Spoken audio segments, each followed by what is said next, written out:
Good morning. ഇന്നൊരു day in my life വ്ളോഗാണേ. ഇന്നെനിക്ക് 8 മണിയാകുമ്പോൾ ഹോസ്പിറ്റലിൽ എത്തണം. ഇന്നെനിക്ക് ഡ്യൂട്ടി അല്ല, ക്യാമ്പാണ്. സാധാരണ 10 മണി അല്ലെങ്കിൽ 11 മണിക്കാണ് എനിക്ക് ഡ്യൂട്ടി ഉണ്ടാവാറുള്ളത്. അതുകൊണ്ട് തന്നെ രാവിലെ അതനുസരിച്ചൊക്കെ എഴുന്നേറ്റാൽ മതി. ഇന്ന് പക്ഷേ കുറച്ച് നേരത്തെ എഴുന്നേറ്റതുകൊണ്ട് ഫുഡൊന്നും ഉണ്ടാക്കാനുള്ള ടൈമില്ലാത്തതുകൊണ്ട് ഒരു പഴവും കഴിച്ചിട്ടാട്ടോ ഇറങ്ങിയത്. റൂമിൽ നിന്ന് കുറച്ച് നടക്കാനുണ്ട് ഹോസ്പിറ്റലിലോട്ട്. അങ്ങനെ പിന്നെ ഫൈനലി ഞാൻ റെഡി ആയിട്ട് ഇറങ്ങി. ഹോസ്പിറ്റലിലെത്തി കുറച്ച് കഴിഞ്ഞപ്പോഴത്തേക്കും ക്യാമ്പിന് പോകാനുള്ള വണ്ടി എത്തി. ഇവിടുന്ന് കുറച്ച് ദൂരം പോകാനുണ്ട് കേട്ടോ. രാവിലെ തൊട്ട് ഉച്ച വരെ ഒരു സ്ഥലത്ത് ക്യാമ്പും ഉച്ച തൊട്ട് വൈകുന്നേരം വരെ അടുത്ത സ്ഥലത്തുമാണ് ക്യാമ്പ് ഉള്ളത്. അങ്ങനെ നമ്മൾ ക്യാമ്പ് എടുക്കുന്ന സ്ഥലത്തെത്തി. അത്യാവശ്യം കുറച്ച് പേഷ്യൻസ് ഒക്കെ ഉണ്ടായിരുന്നു. അങ്ങനെ ഉച്ച വരെ അവിടുത്തെ ക്യാമ്പ് കഴിഞ്ഞ് പോണ വഴിക്കൊരു ഹോട്ടലിൽ നിന്നൊരു നോൺ വെജ് മീൽസും കഴിച്ച് അടുത്ത സ്ഥലത്തെ ക്യാമ്പും കഴിഞ്ഞ് ഈവനിങ് ആയപ്പോഴത്തേക്കും നമ്മൾ അവിടെ നിന്ന് തിരിച്ചു. വരണ വഴിക്കൊരു എഗ് പഫ്സും ഒരു നന്നാരിയൊക്കെ കഴിച്ചിട്ടുണ്ടായിരുന്നു. അത് കഴിഞ്ഞിട്ടൊരു 5:30 ആയപ്പോൾ ഹോസ്പിറ്റലിലെത്തി. അവിടുന്ന് പിന്നെ ഞാൻ നടന്ന് നേരെ എൻ്റെ റൂമിലെത്തി. രാവിലെ നേരത്തെ എഴുന്നേറ്റതിൻ്റെയും ട്രാവൽ ചെയ്തതിൻ്റെ ഒക്കെ ക്ഷീണമായിട്ട് നല്ല ഉറക്കം വരുന്നതുകൊണ്ട് ഞാൻ റൂമിലെത്തി മുഖവും കൈയും കാലും ഒക്കെ കഴുകിയിട്ട് കുറച്ച് നേരം കിടന്നെന്ന് ഉറങ്ങി. ഉറക്കമൊക്കെ കഴിഞ്ഞ് എഴുന്നേറ്റതിന് ശേഷം ഡ്രസ്സൊക്കെ വാഷ് ചെയ്യാനുണ്ടായിരുന്നു. അതൊക്കെ വാഷ് ചെയ്തിട്ട് എന്നാൽ പിന്നെ ഇനിയിപ്പോൾ രാത്രിത്തേക്കുള്ള ഫുഡും കൂടി ഉണ്ടാക്കി കഴിഞ്ഞിട്ട് കുളിക്കാമെന്ന് വിചാരിച്ചു.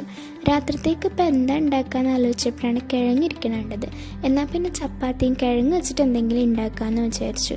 പിന്നെ അതിനുള്ള സാധനങ്ങളൊക്കെ അരിയലൊക്കെ കഴിഞ്ഞ് ഒക്കെ റെഡിയാക്കി സെറ്റാക്കി എടുത്തു.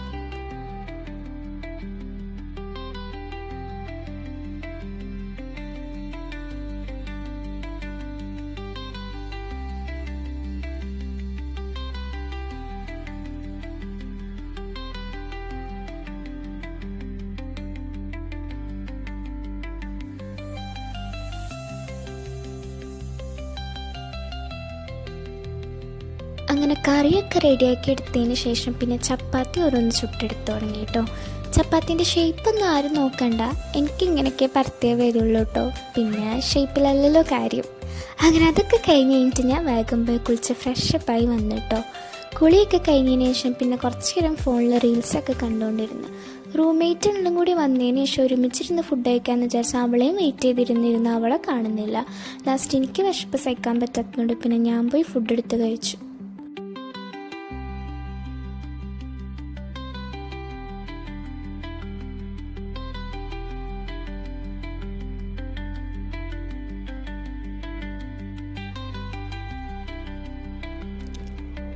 ഇത് കണ്ടിട്ട് നിങ്ങൾക്ക് എന്താ തോന്നുന്നത്? ഒരു മിഠായി പോലില്ലേ? കാണാൻ മാത്രമല്ല കേട്ടോ, ഇതിൻ്റെ മണവും നല്ല അടിപൊളിയാണ്. നല്ല ചോക്കി മിഠായിൻ്റെ മണമാണ്.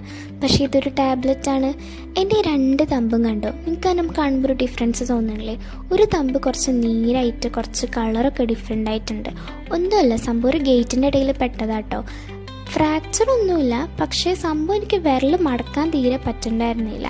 ഇതൊരു ഓസ്റ്റിയോകാൽസീറ്റ് എന്ന് പറഞ്ഞിട്ടൊരു ടാബ്ലറ്റാണ്. എന്തായാലും ഫസ്റ്റ് ടാബ്ലറ്റ് കണ്ടപ്പോൾ എനിക്കും കൗതുകമായിരുന്നു. നല്ല അതിൻ്റെ മണം അടിച്ച് കഴിഞ്ഞാൽ അങ്ങനെ വായിലെടുത്തിടാൻ തോന്നും. അത്രയ്ക്ക് നല്ല ചോക്ലേറ്റിൻ്റെ മണം കേട്ടോ അതിന്. ഇനി എൻ്റെ കുറച്ച് നൈറ്റ് സ്കിൻ കെയർ റുട്ടീൻ കണ്ടാലോ? അങ്ങനെ ഞാൻ പോയി ഫേസൊക്കെ വാഷ് ചെയ്ത് വന്നു കേട്ടോ.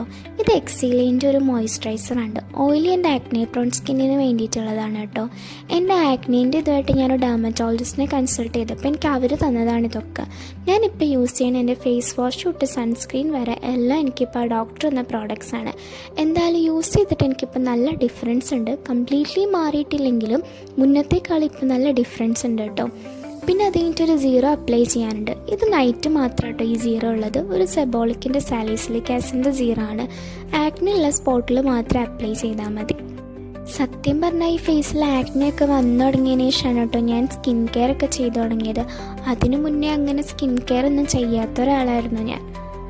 ഇനിയിപ്പോൾ നൈറ്റ് കിടക്കുന്നതിന് മുന്നേ ഞാൻ മാക്സിമം മുടി പിന്നി കെട്ടി വെച്ചിട്ടാട്ടോ കിടക്കണത്. അതാകുമ്പോൾ മുടി അങ്ങനെ തന്നെ ഇരുന്നോളും. രാവിലെ എഴുന്നേൽക്കുമ്പോൾ അധികം ജഡയൊന്നും ആവാണ്ടിരിക്കും. അങ്ങനെ മുടിയൊക്കെ കെട്ടിക്കഴിഞ്ഞിട്ട് ഇനിയിപ്പം ഞാൻ നേരെ പോയി കിടന്ന് ഉറങ്ങാനാട്ടോ പോണത്. എൻ്റെ ഒരു ഡേ ഇൻ മൈ ലൈഫ് ഇത്രയേ ഉള്ളൂ കേട്ടോ ഗൈസ്. കിടക്കണേന് മുന്നേ പിന്നെ ഒരു കുപ്പി വെള്ളം എടുത്ത് ഞാൻ എപ്പോഴും വെക്കാറുണ്ട്. ചൂട് ടൈമും കൂടെ ആയതുകൊണ്ട് രാത്രി എനിക്ക് ഇടയ്ക്കിടയ്ക്ക് നല്ല ദാഹിക്കാറുണ്ട്. അങ്ങനെ വെള്ളമൊക്കെ എടുത്ത് വെച്ചിട്ട് പിന്നെ ഞാൻ പോയി കിടന്നുറങ്ങി. അപ്പോൾ ഗുഡ് നൈറ്റ് ഓൾ.